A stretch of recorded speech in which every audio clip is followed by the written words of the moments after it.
राणानं दर्यापूरमध्ये माणसं उभे केले अभिजित अडसूळच्या विरोधात आणि इकडे सेनेचे मतं घेतोय, स्वतः माणूस उभा करतोय. तर एकंदरीत आम्ही पाहतो हे एकमेकाचे तंगडे वळण्याचं काम सुरू आहे. आघाडी असू दे का युती असू दे.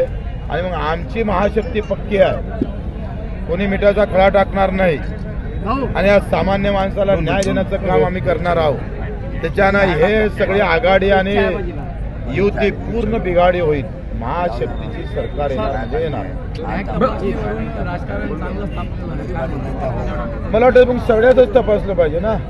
उद्धवजीची तुम्ही बॅग तपासता तर मग बाकीच्या गाड्या तपासत ना तुम्ही, हे गलत आहे.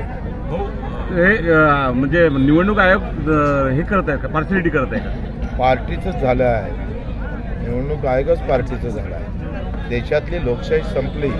संविधानाला आम्ही पाहतोय हात लावून लावून तुडवण्याचा जो प्रयत्न होत आहे हे चुकीचं आहे. निवडणूक ही निपक्ष निस्वार्थपणे झाली पाहिजे. उद्या जर ह्या निवडणुकीवर अशा प्रकारचे हस्तक्षेप वाढले तर लोकांचा विश्वास होईल आणि मग जे बटन दाबणारे लोक उद्या हातात गोटे घेईल. मग तिकडून ना नायक व्हायचं का महाराष्ट्राचा? 15 आमदार तुम्ही कोणाला नायक म्हणजे अनिल कपूर सारखा नाही, त्याचा आहे पण पूर्ण 5 वर्षासाठी पूर्ण 5 वर्ष सरकारच आमची बनवणार आहे. मी तुम्हाला सांगितलं होतं का छोट्या पक्षाचं सरकार येणार आणि एकंदरीत सगळे एकमेकाचे पाय ओढत आहे आणि त्या पाय ओढण्यामध्ये आमचा व्यवस्थित आम्ही त्याचा गेम लावणार आहोत. आणि मी सांगतो चित्र अतिशय चांगलं आहे.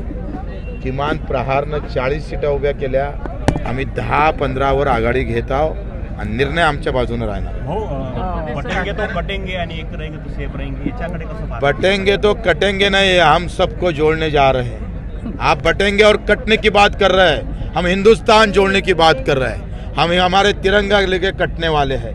तुम धर्म को लेकर कटने की बात और फिर लोगों को गुमराह करने की बात कर रहे होंगे तो उसका हम निश्चित करते हैं.